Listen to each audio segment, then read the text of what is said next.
नमो रुद्रांश। मैं ज्योतिष विज्ञ आर के मिश्र भागलपुर ज्योतिष व शोध केंद्र की तरफ से आप सभी ज्योतिष के प्रेमियों का हार्दिक अभिनंदन करता हूं। पिछले वीडियो के माध्यम से आप सबों के समक्ष भाव के आधार पर बनने वाले कुछ योगों के बारे में अपना विचार रखा है, जिसमें कि आप सबों के समक्ष ये बताया गया कि द्विद्वादश योग, त्रि एकादश योग, चतुर्थ दशम योग, पंचम नवम योग और खडाष्टक योग के बारे में आप सबों को पिछले वीडियो के माध्यम से जानकारी दी गई थी। पिछले वीडियो में द्विद्वादश योग से संबंधित मामलों को एक उदाहरण के द्वारा स्पष्ट तौर पर रखा गया, किंतु हर एक भाव और हर एक स्थिति के अनुसार रूप, रंग, आकार, प्रकार और प्रभाव अलग अलग देखने को मिलते हैं। इसमें भाव के स्वरूप और गुणों पर विशेष रूप से ध्यान देने की आवश्यकता होती है, किंतु आज हम द्विद्वादश योग के बारे में कोई विशेष चर्चा नहीं करेंगे। आज सांकेतिक रूप से एक उदाहरण के माध्यम से त्रि एकादश योग से संबंधित मामलों के बारे में कुछ विचार विमर्श आप सबों के साथ करेंगे। तो आइए, त्रि एकादश योग वैदिक ज्योतिष के माध्यम से क्या कहता है और इसे किस प्रकार समझा जाए, इसे समझने की चेष्टा हम और आप मिलकर करें। त्रि एकादश योग, आप जानते हैं कि किसी भी भाव से तीसरा भाव उसके बल को, उसके सामर्थ्य को बतलाता है, किंतु वहीं पर एकादश भाव जो व्यक्तिगत तौर पर इच्छा पूर्ति का भाव होता है, जो काम त्रिकोण के कारक भाव के रूप में व्यापक रूप से कार्यशील हैं।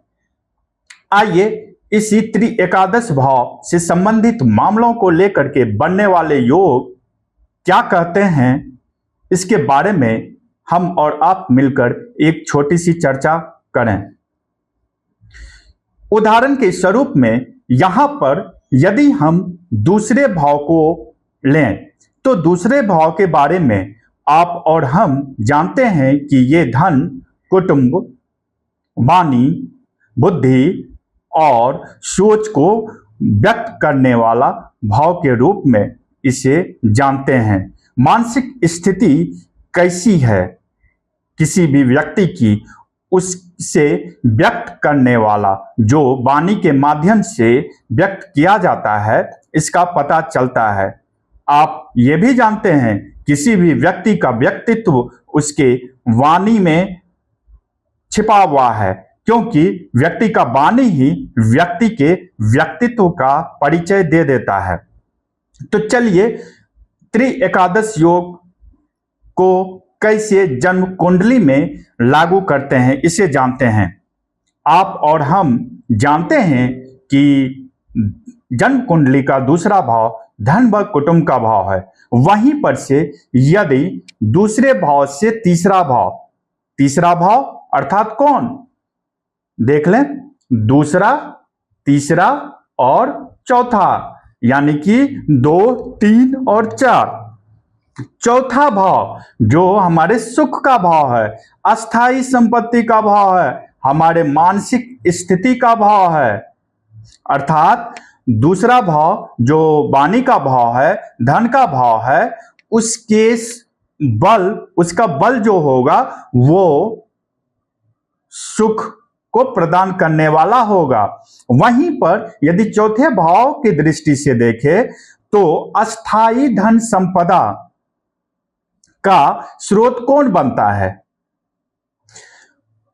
आप कहेंगे कि आपका धन, यदि व्यक्ति के पास धन ना हो, यदि व्यक्ति के पास मानसिक स्थिति जो एक अच्छी स्थिति में होनी चाहिए वो ना हो, कुटुंबजनों का साथ, कुटुंबियों का सहयोग जीवन में ना हो, तो क्या घर चतुर्थ भाव जो कि अस्थाई संपत्ति का, घर का कारक है, क्या बिना कुटुंब बिना धन के गृहस्थ जीवन में घरेलू स्तर पर किसी भी प्रकार का सुख का कारण बन सकता है, या घरेलू स्तर पर सुख की कामना की जा सकती है? नहीं ना।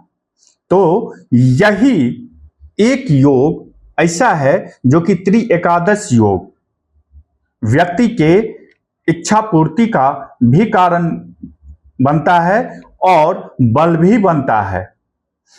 एक और उदाहरण से इसे समझते हैं। छठा भाव त्रिक भाव में आता है। छठा भाव रोग, ऋण, शत्रु और व्याधियों का भाव आता है, कहलाता है, किंतु वहीं पर अष्टम भाव इसका बल कहलाता है।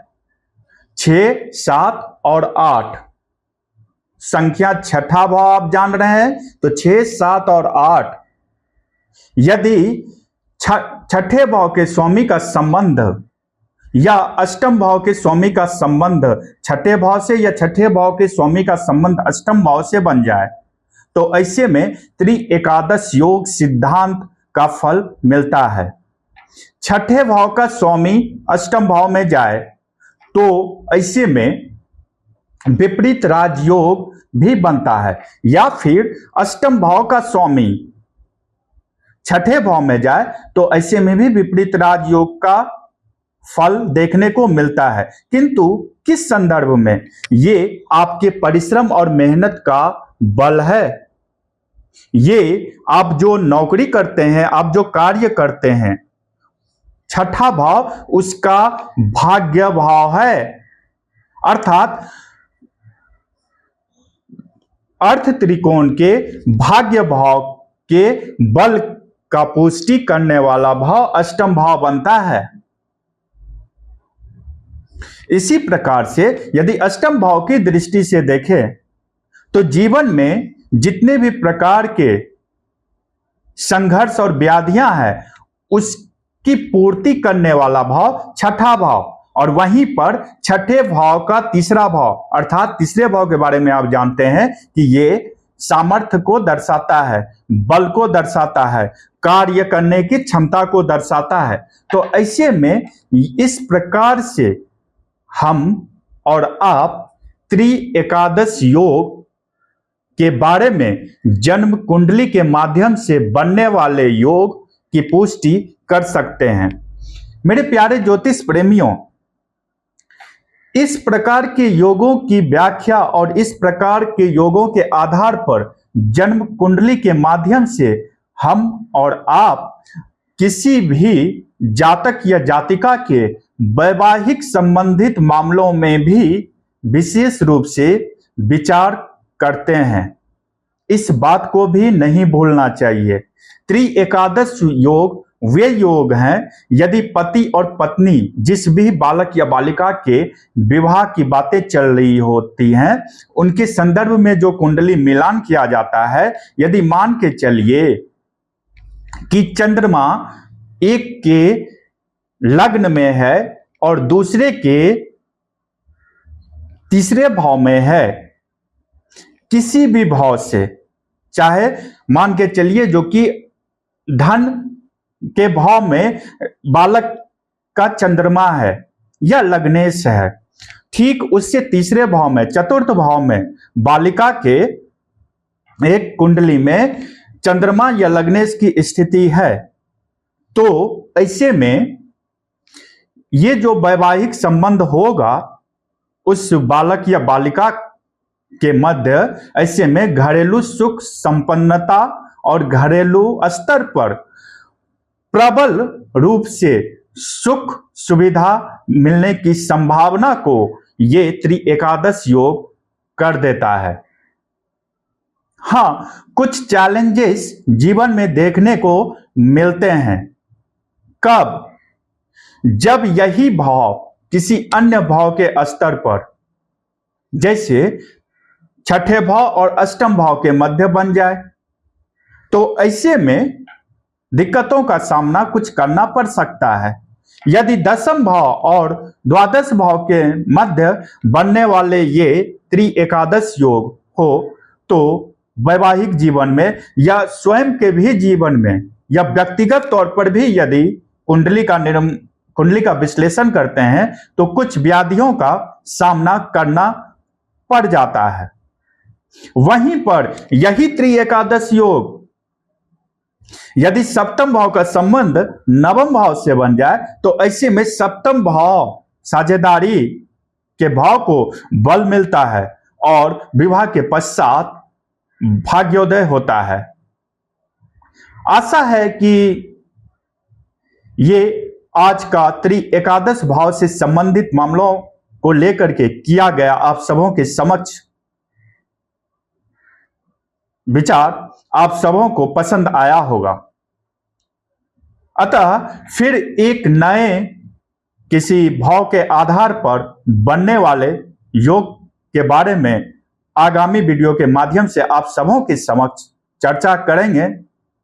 तब तक के लिए आप सभी ज्योतिष के प्रेमियों को मेरा नमस्कार।